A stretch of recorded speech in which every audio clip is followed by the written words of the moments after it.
Hello, my name's Kim. This time last year I was filming this video in this same place, so I thought I would do the same thing, and this time I actually have a tripod. I'm not filming on my iPad that's balanced on top of a suitcase. So with that, I am going to tell you about the 20-ish books that I want to read in 2026.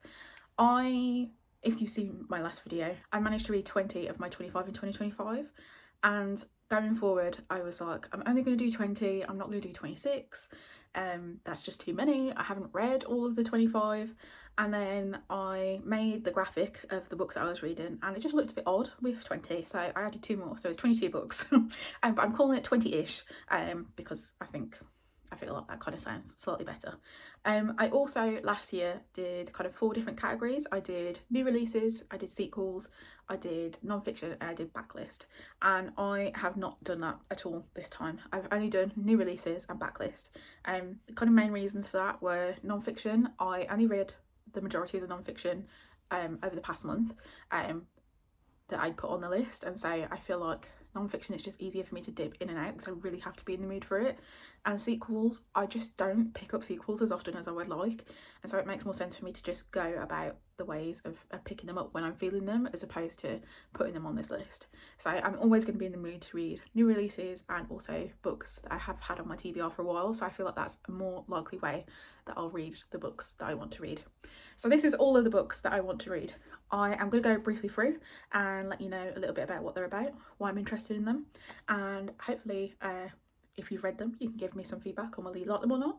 And without further ado, I will get into it. So the first one is Wolfworm by T. Kingfisher. I've read a lot of T. Kingfisher's work, predominantly fantasy, but I have read quite a few horrors, including What Moves the Dead and also The Hollow Places as well. This is one that kind of just caught my eye and caught my attention. It's set in 1899. The main character's named Sonia. She's a scientific illustrator, and she's offered a position illustrating this man's collection of insects, and she essentially then gets kind of caught up in this strange house with these strange insects, and things go weirdly. I think T. Kingfisher's horror is pretty good. I quite like the horror that I have read, and so I really want to read a bit more of it. I know that she's released a few other horror related works in the past year, and so it's kind of on my goal to try and pick some more of that horror up. The next one is Everyone in This Bank is a Thief by Benjamin Stevenson. This is the 4th book in the Ernest Cunningham murder mystery series. It looks like it's a slight twist on this one because it's a robbery as opposed to a murder.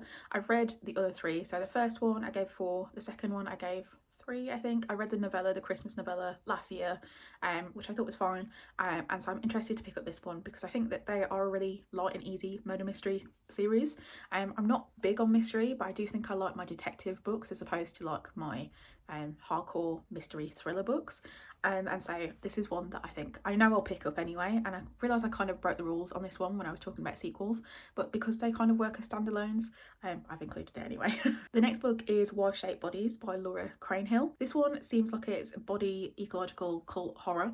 It's about this girl who was forbidden to leave her house until she was an adult, and then she's sent to get married, and strange things in this empty house start happening.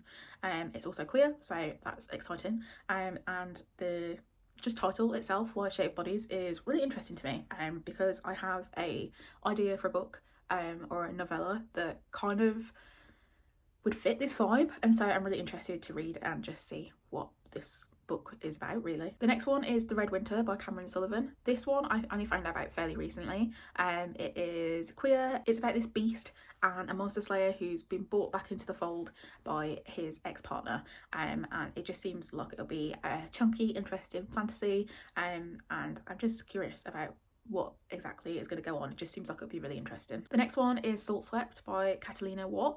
This one, I am an ocean fan through and through. If there's one thing about me, I'm going to pick up books related to the ocean. This one seems to be pirate related, and it literally says in the description for fans of Amina Al-Sarafi, The Bone Ships and Godkiller. I haven't read Godkiller, but I have read The Adventures of Amina Al-Sarafi, and I literally just finished the final book in the Bone Ships trilogy last week as of filming this, and so I really enjoy water-based stories. This one involves a group of people who've come together and who end up having to sail into this maelstrom, a raging whirlpool from which no one has ever escaped. And so I love a quest, I love an ocean themed quest, so I feel like this one is one for me. Then there's Invasive Species by Ellery Adams. This one I'm kind of a little bit, it's probably like my most dubious one, mostly because I put Direct Descendant by Tanya Huth on my list last year and I ended up DNFing it. And I am a big fan of eldritch horror, eldritch creatures. They are my one true love. And so I really enjoy reading eldritch themed books, especially ones that are not necessarily like dark, ones that have it in a slightly modern and updated way, which is why I thought Direct Descendant would be for me, but I just couldn't get past the way it was written, which was ironic considering I'd read another of Tanya Huth's books literally months before and I quite liked it. This one's set in a small town. It has Mrs. Smith, who is a mysterious resident who is extremely beautiful, and 9 human sacrifices are required to feed her immortality. But the main character is Natalie, and she's worried about the fact that Mrs. Smith is going to block her first real estate sale. So I feel like it's one of those things where it's going to be quite tongue-in-cheek, and I'm quite curious to read it and hopefully enjoy it. Then I have the Big Bad Book of Kaiju, which is kind of being led by Tananarive Due, and it's got a bunch of different authors in it. I only actually read from 3 of them. Tananarive Due I've read from, who else have I read from? Shawnee Maguire as Mira Grant, and also Toby Ogundrian. So I haven't actually read from a lot of the people on there, but again, if we talk about things that are my one true love, the ocean, eldritch creatures, and also kaiju, Godzilla is my one true love. And I think this time last year when I filmed my 25 in 2025, I was wearing my Godzilla t-shirt, and so I'm really curious basically just to see. I enjoy reading stories about big monsters and all the different things that come along with that, and so I'm curious basically what people are going to pull together in this collection of short stories. Then I have Meat Bees by Dane Urbach. This one, it was absolutely a cover pick. I had seen it kind of floating around and I was like, that cover is kind of horrifying, and I'm just really curious. It is following a main character called Scarlet, and she is arriving at her dad's cabin. 2 locals at this point have already been eaten alive by wasps, and so there is essentially, I mean, it says it's Jaws with wasps, so I'm really curious basically to just understand what is going on with all of these wasps, and I think it's quite cool as well, because I don't think I've seen too many horror books that kind of that lean that way. I don't think we get that many like in the theme of like the rats and kind of like Jaws, where we have a bunch of these like killer creatures, at least not that I've seen fairly recently. So I'm interested to pick that one up. Then I've got Operation Bounce House by Matt Dinniman. I read all of the Dungeon Crawler Carl series this year, and it was one of my favourite series. It was one that I found to be really interesting, to be really humorous, to have a lot more depth to it than I think that you would expect going in. And so when I saw that this was released next year, I was obviously interested in picking it up. It's a standalone, it's more sci-fi. I know that it's probably, I think, more in line with the other work that he's written, including the Kaiju Battle Surgeon, I think it's called, which I do have on my Kindle and I have been meaning to pick up, but I haven't quite yet. And so it follows this guy who is living on this ranch, and there's this game element to it as well, and so I'm really curious actually, because I feel like a lot of Matt Dinniman's work features games, and it's kind of surrounded by that. I know that the Kaiju Battlefield Surgeon is basically set similarly to that, and obviously Dungeon Crawler Carl follows going into a dungeon and having all of your stats like you're in a game. So I think it's going to be really interesting to see how it's taken into yet another format, and I'm looking forward to picking that one up too. Now we're kind of into the books that are kind of backlist books. There is 2 in here that are kind of exceptions to that, so I guess I'll start with those. The first one being Break Room by Mie Lee. This one is according to Goodreads, it's out next year, but I think in the UK it's already been released. At least I'm pretty sure, because I had a look at it not long ago. It's a translated fiction, and it is following a bunch of characters who are participating in this reality show called The Break Room, and so I'm really curious about that one. I find that the kind of healing fiction that is translated fiction isn't typically for me. I really prefer the kind of more fantastical elements, whether that be the more thriller books, whether it be horror, anything like that. Like, I really enjoyed The Midnight Shift recently, and so I thought this one would be more interesting to me than the other books that she'd released previously, and so that's one I want to read. Similarly, the other one that is kind of my caveat is Cabaret in Flames by Hache Pueo. I read But Not Too Bold last year, and this book is a book that has already been released, but its translation isn't coming out till next year, and I think it's also been traditionally published now as well. So this one is a novella which is set in alternative Brazil, where brutal flesh-hungering ghouls, say that 3 times fast, stalk the night streets and manipulate the government from their glittering cabaret. Like I said, I really enjoyed But Not Too Bold. I think it was a really good novel for me, again, eldritch horror, and so I'm really interested to read this one as well, and keep an eye on what Hache Pueo releases in the future. Then we move on to the backlist books. So the first one is Mad Sisters of Essie by Tashan Mehta. It follows 2 sisters who are keepers of the Whale of Babel, and it is set in space, and one of the sisters leaves and things happen. I think it's got a really pretty cover.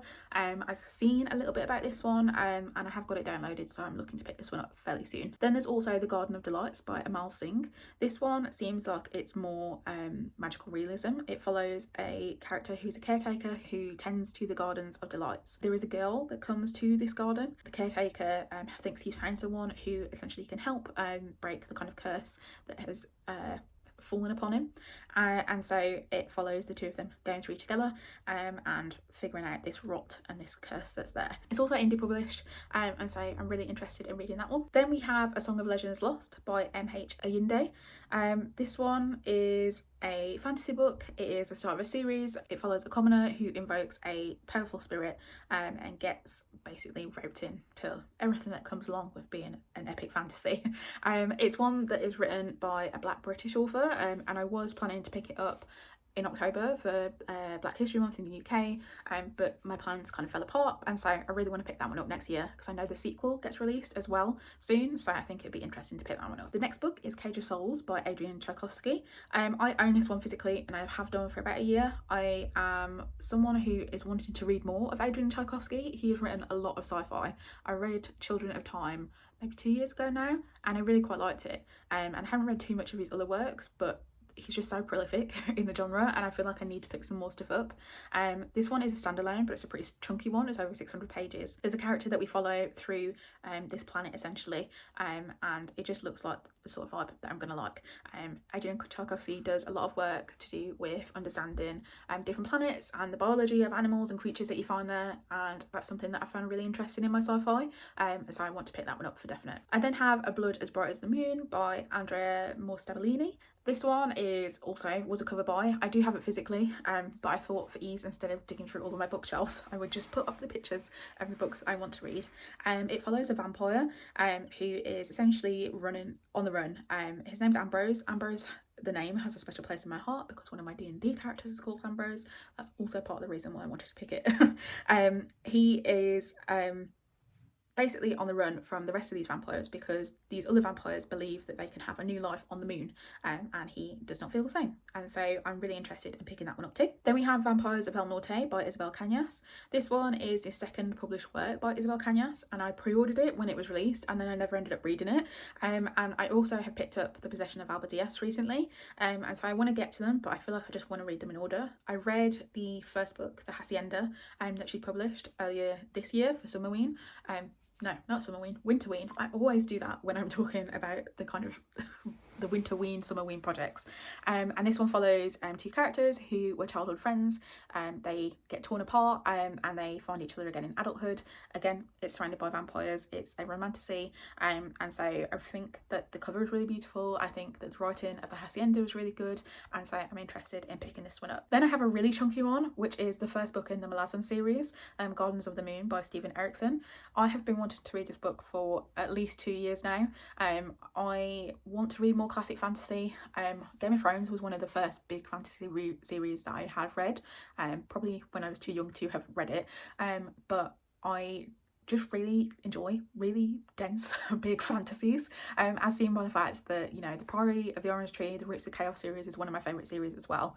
And so this is something that I feel like could be in that vein. It is essentially just a massive epic fantasy. I don't know too much about it. I don't really want to know much about it. I'd rather just go in and find out more as I go. And so that is definitely one I need to read at this point, because I was going to try and read it this year and I didn't. So I would like to get through it in 2026. Similarly, in that vein, I also want to read Salem's Lot by Stephen King. I've only read one Stephen King so far, which was Misery. I read that 2 years ago. I really quite liked it. I was kind of surprised. It was my first Stephen King. It was actually, I think, one of the good starter ones, because it was way easier to get through than I kind of anticipated. And so I have been thinking ever since what other Stephen King books I would like to read. And I've been really curious about Salem's Lot. I know a little bit about it, and kind of unintentionally, I feel like it fits the theme of quite a few of the books that I've decided to read for 2026. I won't spoil it for people who don't know, but for people who do know, I feel like that maybe makes sense. It's one that I've just been drawn to the most. I know there's Carrie, there's Pet Sematary, all of these other big books as well, but Salem's Lot has just been the one that I've been drawn to, and so I really want to get to that one. And then on the kind of classics front, I want to read Moby Dick next year, by Herman Melville. This one I nearly started last week. I had it out on hold from the library, and I read like the first page or two, and I was like, no, I want to get this physically, and I want to spend more time with it, or at least on my as an ebook, so that I've got it to read it. This year in 2025, I hadn't read actually any classics, whereas for the previous years I've read Dracula, Frankenstein, Pride and Prejudice, and also A Picture of Dorian Gray, and so I really need to get back into the habit of at least trying to read some classic works, and because I just didn't do that this year at all. So Moby Dick I want to read again. It's a big ocean book, so I feel like that's kind of in the vein of my interests. There's also a book that I nearly put on this list, Hell's Heart, by Alexis Hall, which is also inspired by Moby Dick. I actually have it as a arc, and I am like kind of like 25% of the way through it, and so that's part of the reason why I also want to pick it up, but also because I don't know whether I'll actually finish Hell's Heart, because I did DNF one of Alexis Hall's books this year, and they definitely just have a way of writing that I'm not sure is for me, and so I wanted to definitely give the original book that it was inspired by a shot, and so that is another one that I need to read. Into the final two, I want to read The Good House by Tananarive Due, the only author who kind of instantly has 2 spots on this list. I have read a Tananarive Due book for the past 2 years. So I read The Reformatory, and then this year I read The Wishing Pool and Other Stories, the short story collection. And The Good House is the one that I've been really interested in for a while, but for some reason it's just really hard to get in the UK, or at least I don't know what it is with the kind of print demand for it. It just doesn't seem to be there at all. But I'm going to make it my goal next year and read that book, because I would like to read more of her work and kind of make my way through her backlist. And so The Good House is one that I want to get to. It is a haunted house story. We follow a main character called Angela, who's returning to a childhood home, and all the kind of things that go on there. And then finally, the last book. This one is a little bit of a throwback for me. It is Ali Carter's The Blonde Identity. The Gallagher Girls spy series that she wrote, the young adult series, was one of my favourite childhood series. I love those books so much. I have all the original covers. I was really mad because the last book doesn't have the original cover, and they changed it literally like as the last book was being published, and so I don't think my final book matches the rest of the series, which is so annoying. And I am a big fan of the original covers, to the point where me and my mum were on the train like 6 months ago, and someone was reading the book, and my mum noticed it and was like, "You've read that book, haven't you?" Which is just how iconic they are. Ali Carter has written quite a few adult books at this point, and I have been meaning to pick them up for a while. She also has a Christmas book as well, which I might pick up over the holidays. I do have it downloaded, and so I just really think that I, one, am missing those spy books that I really enjoyed as a teen, and two, I would at least like to make a start on some of her adult work and see if she still is a good fit for me, because it would be really nice. I really like action films, I really like action stories, and the Gallagher Girls series was so action-packed for me as a little teen, that I really think that this sort of series could be the one for me. I know it's got a couple of books that have been released, and so I'd really like to kind of make my way through those if I can. That brings me to the end of the 22 books that I'm going to read in 2026. I'm literally coming up to 22 minutes of filming this. As I said, if anyone's got any recommendations or any feedback on any of these books, I would love to hear, and hopefully I'll be able to read all 22 of these books next year. If not, in 2027 we'll have to have a think about what I need to do going forward because I'm definitely not doing 27 books in 2027. It'll have to be 20-ish books again in the future because the number just keeps on growing and I can't cope. I can't do it. I hope everyone's had a good holiday break and I'll see you in 2026.